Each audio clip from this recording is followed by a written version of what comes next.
اعوذ باللہ من الشیطان الرجیم، بسم اللہ الرحمن الرحیم۔ رضوی بھائی آن لائن .com کی جانب سے میں ہوں محمد اقبال رضوی، اور سلسلہ نماز حنفیہ اور حدیث، قرآن و حدیث کے جو عنوان سے ہمارا سلسلہ جاری ہے، ہم اس میں بات کرنے جا رہے ہیں کہ جو حنفیوں کی نماز ہے، یعنی جو نماز عند ابو حنیفہ ہے، کیا وہ صحیح حدیث کی روشنی میں ہے کہ نہیں۔ تو چونکہ یہ ہمارا سلسلہ ہم نے شروع کیا ہے، جو کہ تقریباً 30 ایپیسوڈ سے بھی زیادہ ایپیسوڈ پر میں نے تقسیم کر رکھا ہے، اس کی آج اس ایپیسوڈ کے اندر ہم غسل کے بارے میں، جو کیونکہ نماز سے جو متعلقہ احکام ہیں، وضو کے مسائل، طہارت کے مسائل، نجاست کے مسائل، ان کے اوپر ہم گفتگو پہلے کر رہے ہیں۔ اور عند الفقہائے جو حناف ہیں، ان کے نزدیک طہارت کے جو قانون اور اصول ہیں، کیا وہ حدیث کی روشنی میں ہیں کہ نہیں، اور وہ ہیں کیا، پہلے ان کو ہم بیان کر رہے ہیں، پھر آگے چل کے حدیث اور کی سے ہم ثابت کریں گے کہ جو حنفی نماز پڑھتے ہیں ان کا ہر عمل حدیث کے تحت ہے کہ نہیں۔ تو آج ہم کیونکہ ہمارا ٹاپک ہے غسل کے حوالے سے، جب میں نے یہ سلسلہ شروع کیا تھا تو بہت سارے لوگ کہتے ہیں جی نماز کے بیان سے پہلے طہارت کے مسائل اور ان چیزوں کو آسان سے لفظوں میں سمجھایا جائے۔ چونکہ میرا یہ فیلڈ نہیں ہے فقہا کی، چونکہ میں ہر نقطے کو الگ الگ سے ڈیفائن کرنا تو میرے لیے ایک محال ہے، لیکن میں کوشش کروں گا کہ آسان لفظوں میں آپ کو غسل کے بارے میں بتا دوں۔ غسل شریعت کی روح سے اس کا مراد یہ ہے، اس کا معنی یہ ہے کہ پاک پانی کا تمام بدن پر خاص طریقے سے بہانا، یا جس کا یہ دھونے کے معنی میں کرتے ہیں کہ ہم بدن کو خاص طریقے سے پاک پانی سے دھونا۔ اب دھونے کی تعریف کیا ہے سمپل سی لفظوں میں، جی یہ چیز ہم نے دھوئی ہے، تو دھونے سے مراد کیا صرف پانی بہا دینا ہے؟ نہیں، ایک جگہ سے 3 قطروں کا ٹپک جانا دھونے کی ڈیفینیشن ہے، تعریف ہے۔ کسی چیز کو دھونے کا مفہوم کیا ہے؟ کسی ایک جگہ سے 3 قطرے پانی کا ٹپک جانا دھونا کہلاتا ہے۔ تو اب بدن کے اوپر یعنی خاص طریقے سے مراد یہی ہے کہ 3 دفعہ ایسا پانی ٹپکایا جائے کہ آپ کا بال برابر جگہ کوئی خالی نہ رہے، اس کو ہم غسل کہتے ہیں۔ اس کا ابھی حکم قرآن کریم میں اللہ تبارک تعالیٰ نے سورہ مائدہ کے اندر بیان فرمایا کہ وَإِن كُنتُمْ جُنُبًا، کہ جب تم حالت جنابت میں ہو تو فَطَّهَّرُوا، کہ تم کیا کرو؟ طہارت کرو، یعنی خوب خود کو پاک کرو، کہ تم طہارت اختیار کرو۔ اور یہاں لفظ فا کا اضافہ ہوا، یعنی پس تم طہارت کرو۔ اب اس کی 3 قسمیں ہیں غسل کی۔ ایک غسل فرض ہوتا ہے، ایک غسل مسنون ہوتا ہے، یعنی سنت ہے، اور ایک غسل کرنا مستحب ہے۔ 3 قسمیں ہیں، یعنی غسل فرض کن حالتوں میں ہے؟ ایک وہ شخص جس نے عورت کے ساتھ صحبت کی ہو، اس پر غسل کرنا فرض ہے، یعنی جنبی شخص پر غسل کرنا فرض ہے، وہ غسل ہر حال میں کرے گا، نہیں کرے گا تو گناہ گار ہے۔ اور ایک عورت جب حیض اور نفاس سے، یعنی جو اس کے خاص ایام ہیں ان سے فارغ ہو جائے، یا جب بچہ پیدا کرنے کے بعد کا دورانیہ ہے اس سے فارغ ہو جائے، تو اس پر غسل کرنا فرض ہے۔ اس کے علاوہ اگر جو ہے وہ شہوت کے ساتھ کسی ایسا اس کے ساتھ واقعہ پیش آیا کہ شہوت کے ساتھ اچھل کر پانی نکلا، سپوز ایسے کوئی شخص کے ساتھ واقعہ پیش آئے کہ اس کا اچھل کر پانی نکلے، جیسا کہ وہ خواب کی حالت میں ہو، تو تب بھی اچھل کر پانی نکلتا ہے، تو یہ کیا ہے؟ اس شخص پہ بھی وہی حکم ہے جو جنبی کا حکم ہے، اس کے لیے بھی غسل کرنا کیا ہے؟ فرض ہے۔ اب مسنون طریقہ کیا ہے؟ یعنی وہ کون سا غسل ہے جو کرنا سنت ہے؟ یعنی جمعے کی نماز کے لیے غسل کرنا سنت ہے، عیدین کی نماز کے لیے غسل کرنا سنت ہے۔ الگ رسول نے جمعے کے دن کے لیے جو حکم فرمایا، وہی فرمایا کہ الغسل یوم الجمعۃ واجب، کہ جو جمعے غسل ہے وہ کیا ہے؟ واجب ہے، علی کل محتلم، کہ جو ہر بالغ شخص پر جمعہ غسل کرنا کیا ہے؟ واجب ہے۔ یہ بھی آپ سمجھ لیں۔ اور واجب کا میں نے تعریف پہلے بیان کر دی کہ وہ عمل جو کرو تو ثواب ہوتا ہے اور نہ کرو تو گناہ ہوتا ہے۔ تو یہ واجب عمل فرض کے نزدیک ترین عمل ہے، لہٰذا کیا ہے جمعے کے دن غسل کرنا کیا ہے؟ اس حدیث کی روشنی میں جو کہ صحیح بخاری کتاب الجمعہ باب و طیب الجمعہ، صحیح بخاری کی روایت ہے، یہ کتاب الجمعہ کے اندر حدیث کا نمبر ہے 840، میں انشاءاللہ اسکرین بھی لگا دوں گا اوریجنل کتاب کی۔ تو کہنے کا میرا مفہوم یہ ہے کہ یہ غسل کیا ہے؟ کرنا سنت ہے، لیکن اللہ کے رسول کے ایک حکم کے فرمان کے مطابق یہ واجب بھی ہے۔ عیدین کی نماز کے لیے، حج اور عمرے کا احرام باندھنے کے لیے غسل کرنا بھی کیا ہے؟ یہ سنت ہے. اور حج کرنے والوں کے لیے میدان عرفات میں زوال کے بعد یہ غسل بھی کیا ہے؟ سنت. یہ بعض لوگوں کو پتہ ہی نہیں ہے اس بارے میں، یہ بھی ذہن میں رکھ لیں. اور یہ والا بھی آپ نوٹ کر لیں، مصنف ابن ابی شیبہ کے اندر کتاب الحج کے جو باب میں وہ روایتیں لاتے ہیں امام ابن ابی شیبہ، تو وہ یہ بیان کرتے ہیں کہ حج کرنے والے جو حضرات ہیں میدان عرفات میں زوال کے بعد غسل کریں. یہ کرنا کیا ہے؟ یہ سنت ہے. اب مستحب غسل مستحب کیا ہے؟ غسل مستحب کی تعریف کیا ہے؟ پہلے تو یہ سمجھ لیں استحباب ہے کیا. اس کو ہم عام لفظوں میں نفل بھی کہتی ہیں. مستحب وہ عمل ہوتا ہے کرو تو ثواب ہے، نہ کرو تو گناہ نہیں اس پہ. یعنی کرنی اچھی بات ہے، کرنے پر ثواب ہے، اجر ہے، نہ کرنے پر گناہ نہیں ہے. وہ کیسے؟ اب دیکھیں اس کی فہرست یہ ہے، جو آدمی پاکیزگی کی حالت میں مسلمان ہوا ہو اس کو پھر کیا کرے؟ وہ غسل کرے. یعنی کوئی کسی کو مسلمان آپ کرتے ہیں تو اس کو کہیں کہ غسل کرے، غسل کرنا اس کے لیے اچھا ہے. اور جو بچہ عمر کے اعتبار سے بالغ ہو، یعنی ایک بچہ ہے وہ ابھی بالغ، اس کی بلوغیت ہو چکی ہے، اس کو محسوس ہوا ہے کہ میں آج بالغ ہو گیا ہوں، اس کے جو بلوغیت کی نشانیاں ظاہر ہوئی ہوں، تو یہ کرنا بھی مستحب ہے. اور اس کے علاوہ جو شخص جنون کی حالت میں ہو اور وہ اس کا عارضہ صحیح ہو جائے، یعنی ایک شخص مجنون تھا، پاگل ہو گیا تھا، وہ صحیح ہوا ہو، اس کو غسل کروانا بھی اس کا مستحب ہے. اور اس کے بعد اگر جو ہے وہ آپ پنچھے لگواتے ہیں یا کوئی ایسا کام کرتے ہیں یا انجیکشن لگواتے ہیں، اس کے بعد خون خارج ہوتا ہے، آپ کو محسوس ہوا کہ چھوٹا سا خون خارج ہوا جس پر وضو بھی ٹوٹنے کا بھی احکام لاگو نہیں، ذرا برابر، لیکن اگر آپ کو غسل کرتا ہے تو یہ کرنا مستحب ہے. اور میت کو غسل دینے کے بعد، یعنی کوئی شخص جو میت کو غسل دے وہ پھر غسل دینے کے بعد جائے اور غسل کرے تو یہ کیا ہے؟ یہ بھی مستحب ہے. شب برات جس رات عبادت کی جاتی ہے اس رات کو غسل کرنا بھی کیا ہے؟ مستحب ہے. لیلۃ القدر کی رات کو بھی عبادت خاص کرنے کے سے پہلے غسل کرنا مستحب ہے. مکہ مکرمہ میں داخل ہونے سے پہلے بھی اگر آپ غسل کرتے ہیں تو یہ بھی اچھا عمل ہے، اس میں بھی جو ثواب ہے. مدینہ میں داخل ہونے سے پہلے بھی اس طرح. اور قربانی کے دن جب مزدلفہ کے اوپر آپ ٹھہرنے کے لیے جائیں تو اس سے پہلے غسل کریں. یہ کرنے کے لیے بھی یہ مستحب ہے، کرنے پہ ثواب ہے، نہ کرو تو کوئی مشکل نہیں ہے. طواف زیارت کرنے کے لیے اگر آپ جاتے ہیں تو آپ کے دل بن گیا، آپ کا موڈ بن گیا، آپ کہیں قریب ہے، آپ کہتے ہیں چلو جاتے ہیں ہم طواف کرنے کے لیے، آپ غسل کر لیں.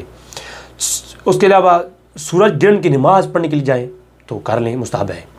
اور اس کے علاوہ خوف کے وقت، یہ بھی اللہ کے رسول کی حدیث ہے، جب آپ کو خوف ہو کسی مسئلے میں، پریشانی لاحق ہو، آپ غسل کریں. اور جس دن سخت اندھیرا ہو، سخت اندھیرا چھا جائے، رات کالی ہو جائے، اس دن بھی سخت اندھیرے کے وقت بھی غسل کرنا مستحب ہے. یہ آپ کے خوف کو دور کرتا ہے. اور تیز آندھی آئے، تیز آندھیاں چلیں، اس کے بعد بھی غسل کرنا، یہ اس میں حکمت، اسلام کی حکمتیں ہیں ان چیزوں میں، ہم لوگ غور نہیں کرتے. تیز آندھی کے بعد بھی غسل کرنا کیا ہے؟ مستحب ہے. اچھا یہ غسل فرض ہونے کی صورت کیا ہے؟ ایک کوشچن، اس کی کچھ حالتیں ہیں کہ غسل فرض ہو گیا، اس کی کیا نشانی ہے کہ آپ کے ساتھ ایک مسئلہ پیش آیا، اب آپ کے پاس کیا پیمانہ ہے جس پر آپ یہ ماپ لیں گے کہ غسل فرض مجھ پہ ہوا کہ نہیں ہوا، یا وضو کر کے کام چل جائے گا. منی شہوت کی وجہ سے نکلے، اگر آپ کا انزال ہو گیا حالت شہوت میں تو غسل کرنا کیا ہے؟ فرض ہے. اگر آپ محنت مشقت کرتے ہیں یا کوئی اور وجوہات ہے یا کوئی بیماری ہے آپ کو جس کی وجہ سے پانی اچھل کر نکلتا ہے، منی نکلتی ہے، اگر کسی اور وجہ سے نکلتی ہے، شہوت کی وجہ سے نکلتی، غیر شہوت کی حالت میں نکلی، تو یہ کیا ہے؟ پھر غسل کرنا جو ہے وہ فرض نہیں ہے، کیا ہے؟ وضو کرنا آپ پہ ضروری ہے، وضو آپ نے کرنا ہے. یہ بات سمجھنے. اور اگر منی پتلی یعنی پیشاب کے ساتھ خارج ہو، بعض لوگوں کو قطروں کی بیماری ہوتی ہے تو وہ کہتے ہیں کہ کیا اب جو ہے پیشاب کے قطروں کے بعد جو قطرے آتے ہیں تو کیا اب غسل فرض ہے؟ نہیں، اس پہ غسل فرض ہو نہیں ہے، اس پہ غسل فرض رکیز ہو نہیں ہے، کیونکہ بغیر شہوت کی نکلی ہے. پیمانہ کیا ہے؟ اصول کیا ہے؟ فرمولہ کیا ہے؟ شہوت. اسی طرح اگر سو کر اٹھیں آپ اور کپڑوں پر نشان پائے گئے ہوں تو اس کے اوپر اب آپ کو پتہ نہیں ہے کہ یہ شہوت کے ساتھ نکلا، یعنی آپ کو یاد نہیں، حالت خواب کی بات ہے، تو اس کے اوپر پھر آپ کو کچھ چیزیں دیکھنی پڑیں گی کہ یہ غسل فرض ہوا کہ نہیں. پہلی چیز، اس کے ودی یا مزی ہونے دونوں میں ہونے کا یقین کا احتمال کریں. یعنی میں نے ایک کوئی لیکچر اپلوڈ کیا تھا کہ مزی کیا ہے اور ودی کیا ہے. ٹھیک ہے، اگر مزی یہ ہے کہ اگر آپ بیوی کے ساتھ آپ جو ہے نا وہ بوس و کنار کرتے ہیں، یا آپ ایسی کوئی چیز دیکھتے ہیں، یا آپ کو ایک شہوت آتی ہے، آپ انزال نہیں ہوا، صرف شہوت آنے کی وجہ سے جو کچا پانی نکلتا ہے اسے مزی کہتے ہیں، اس کے آنے پر وضو آپ کریں گے، غسل فرض نہیں ہے، اور آپ سو کر جاگے ہیں، آپ کو جو نشان ملے وہ مزی کے ملے، یعنی آپ نے دیکھا کہ انزال نہیں ہوا، صرف قطرے لگی ہوئی ہیں ہلکے ہلکے، تو یہ کیا ہے؟ اس کے پچھلے ایپیسوڈ میں نے بتا دیا کپڑا کیسے پاک کرنا ہے، اور وہ وضو آپ کریں گے، غسل نہیں کریں گے۔ لیکن اگر شہوت کے ساتھ نکلا، یہ انزال ہوا اور اچھل کر پانی نکلا، تو پھر کیا ہے؟ اس کو میں نے اسے ودی کہتے ہیں، وہ آلریڈی میرا لیکچر آ چکا ہے، تو اس کے اوپر کیا ہے حکم؟ غسل کا حکم ہے۔ یہ آپ نے اپنے اوپر یقین دہانی کرنی ہے جاگنے کے بعد۔ اگر آپ کو یقین ہے کہ نہیں یہ تو رات کو ہوا ہے، انزال ہوا ہے، اور مکمل انزال کی نشانی پائی جائے، گاڑی بنی ظاہر ہو جائے، تو پھر کیا ہے؟ پھر غسل فرض ہے، ٹھیک ہے؟ جو پتلی منی ہے، یہ تو نارملی جو ہے ہر انسان کو، آج دوسرے بندے کو آج کل کی یہ سبزیاں اور اس طرح کی فوڈز کھانے کی وجہ سے یہ عام بیماری لاحق ہے، تو اس پر کئی لوگ سوال کوشچن کر رہے ہوتے ہیں، واٹس ایپ بھرا بھرا ہوتا ہے، تو ان کے لیے آسان سے یہ جو پیمانہ ہے وہ یہ ہے کہ وہ جو ہے اس کے بعد آپ وضو کر لیں، کیونکہ پانی شہوت کے ساتھ اچھل کر نہیں نکلا، تو وہ کیا ہے؟ وہ انزال نہیں ہوا، وہ آپ کے جو ہے مزی کے معنی میں ہے، اور مزی کا حکم یہ ہے کہ کپڑوں کو آپ صاف کر لیں، دھو لیں، اور آپ وضو کر لیں اگر آپ غسل نہیں کرنا چاہتے، ٹھیک ہے؟ غسل کرنا افضل ہے، کیونکہ پچھلے ایپیسوڈ کے اندر میں نے ودی اور مزی کے اوپر جو گفتگو کی ہے اس پہ میں نے کلیئر کر دیا ہے۔ اب اس کے علاوہ غسل فرض ہونے کی ایک اور بات ذہن میں رکھ لیں، یہ ایک بہت بڑی فتنہ ہے، میاں بیوی آپس میں وہ جو ہے بوس و کنار انہوں نے کیا، انہیں مجامعت کی، جمع کیا، مگر انزال نہیں کیا، یا وہ کہ جو خاوند ہے اس نے انزال جو ہے نا وہ خارجی طریقے سے کیا، تو کیا بیوی پر غسل فرض ہوگا کہ نہیں ہوگا؟ ایک عجیب ایک فتنہ ہے، یہ سمجھ لیں۔ بہت سارے لوگ اس طرح کی معاملات میں گروپس میں میسج آ رہے ہوتے ہیں، جو گروپ میں ایڈ ہوں میں وہ پھر علماء حضرات اس طرف سے بھی کر رہے ہوتے ہیں، تو یہ سمجھ لیں انزال ہو یا نہ ہو، جب مجامعت کریں میاں بیوی دونوں پر غسل فرض ہے، یہ بات ایک ذہن میں رکھ لیجیے۔ بعض لوگ کہتے ہیں جب جو خارج ہوا نہیں ہے معاملات، انزال ہوا نہیں ہے، تو پھر وہ غسل کیسے ہو جائے گا فرض؟ نہیں، غسل فرض ہو گیا۔ یہ اس میں بعض فقہاء کے اختلاف رہا ہے، لیکن میں یہ کہتا ہوں ہند الحنفیہ حناف کے نزدیک، جو معتبر فقہاء ہیں ان کے نزدیک یہی مسئلہ ہے، افضل یہی ہے کہ انزال نہ بھی ہو، میاں بیوی نے مجامعت کی تو غسل فرض ہے، یہ بات ذہن میں رکھیں۔ اور لہذا نفاس اور حیض کا مسئلہ میں نے بتا دیا ان دونوں پہ، اس کے مسئلے بعد کی غسل جو ہے فرض ہے۔ آخری عرض کہ غسل کرنے کا طریقہ کار کیا ہے؟ اب غسل یہ تو فرائض، کب غسل کرنے کی نوبت آئے گی، کون سا غسل فرض ہے، کون سا سنت ہے، یہ میں نے ایک شارٹ آپ کو میں نے بتا دیا۔ اب بات آتی ہے کہ غسل کرنا جو ہے اس کا طریقہ کار کیا ہے۔ اماں عائشہ صدیقہ سلام اللہ علیہ آپ بیان فرماتی ہیں کہ اللہ کے رسول صلی اللہ علیہ وسلم جب غسل جنابت کرتے تو پہلے دونوں ہاتھ ہوتے، یعنی جب میاں سے بستری کرنے کے بعد خاوند فارغ ہو تو اس کا غسل کرنے کا طریقہ کار کیا ہے، اللہ کے رسول کیسے کرتے تھے۔ اب عائشہ بیان فرماتی ہیں کہ جب وہ غسل جنابت فرماتے تو پہلے دونوں ہاتھ دھوتے، اور پھر دائیں ہاتھ سے پانی اپنے ہاتھ پر ڈال کر استنجا فرماتے، یعنی دائیں ہاتھ سے اللہ کے رسول پانی ڈال کر کے استنجا فرماتے، اس کے بعد مکمل وضو کرتے، پھر پانی لے کر کے اپنے سر پر ڈالتے اور انگلیوں کی مدد سے بالوں کی جڑوں تک پانی پہنچاتے۔ یہ غسل جنابت کی عرض کر رہا ہوں۔ اور پھر جب دیکھتے کہ سر صاف ہو گیا تو پھر 3 مرتبہ سر پر پانی ڈالتے، اور پھر تمام بدن پر پانی ڈالتے، اور پھر آخر میں پاؤں دھوتے۔ اس روایت کو امام مسلم نے صحیح مسلم کے اندر کتاب الحیض کے اندر اور باب صفت الغسل الجنابہ، یہ جو باب قائم کیا امام مسلم نے، اس کے اندر روایت کا نمبر 316، اس کے اندر جو امام مسلم روایت لائیں کہ اماں عائشہ بیان فرماتی ہیں اللہ کے رسول کا غسل یہ تھا، اللہ کے رسول جنابت غسل اس طریقے سے فرماتے تھے۔ یہ غسل یہ مسنون طریقہ ہے، سنت طریقہ ہے غسل کرنے کا، ٹھیک ہے۔ اب جو ہے غسل کا جو طریقہ ہے وہ یہ ہے، آپ خود دیکھیں کہ سب سے پہلے جو سنت طریقہ بیان کیا گیا حدیث کی روشنی میں، جن کو بہت ساری حدیثوں کو جمع کر کے بنتا ہے، وہ یہ ہے پہلے غسل کی نیت کی جائے کہ میں جنابت غسل ہے، اس کے بعد بسم اللہ شریف پڑھی جائے، دونوں ہاتھوں کو کلیوں تک دھویا جائے، اگر بدن پر نجاست لگی ہو تو اسے دھوئے اور استنجا کرے، خواہ نجاست لگی ہو یا نہ لگی ہو، استنجا لازم کرے۔ یہ سنت طریقہ بیان کر رہا ہوں، فرض طریقہ میں آگے آلریڈی پہلے بھی بیان کر چکا ہوں، پھر بیان کر دوں گا۔ اور پھر وضو کرے جس طرح نماز کے لیے وضو کیا جاتا ہے، اس کے بعد پھر جو ہے وہ پورے جسم پر پانی بہائے، ٹھیک ہے۔ تو یہ طریقہ کار بھی جو ہے میں نے آلریڈی آپ کے سامنے پیش کیا ہے۔ اب ایک اور سوال جو بارہا کیا جاتا ہے، مجھ سے کئی لوگوں نے پہلے بھی کیا کہ جب تالاب کے اندر یا نہر کے اندر نہا لیا جائے، ایک دفعہ ڈبکی لگا لی جائے تو غسل ہو جاتا ہے یا نہیں ہوتا؟ تو اس بارے میں عرض کرنا چاہوں گا، آپ دریا یا نہر میں نہائیں تو پہلے یعنی کلی کریں اور پھر ناک میں پانی چڑھائیں، کیونکہ یہ دو چیزیں کیا ہیں، یہ غسل کے فرائض میں سے ہیں۔ ناک کی اگر روز کی حالت میں نہ ہو تو ناک کی جڑ تک پانی چڑھانا اور غرغرہ کرنا، یہ پہلے دو فرض ہیں۔ تیسرا فرض ہے پورے جسم پر پانی بہانا کہ آپ کا ایک بال بھی خشک نہ رہے۔ تو یہ جو لوگ موٹاپا ہوتا ہے ان کے لیے بہت مشکل ہوتی ہے، وہ شاور کے ذریعے نہاتے ہیں، بعض جگہ ایسی ہیں پانی نہیں پہنچتا، ان کو چاہیے کہ وہ ایسا اہتمام کریں کیونکہ جسم پر بال تک خشک نہ رہے، کیونکہ یہ فرائض میں سے ہے۔ اگر کہیں بال بھی خشک رہ گیا تو پھر کیا ہوگا کہ وہ وضو کا غسل کامل نہیں ہے، پھر ان کی نماز اور ان کی عبادات اس میں وہ کاملیت نہیں رہتی۔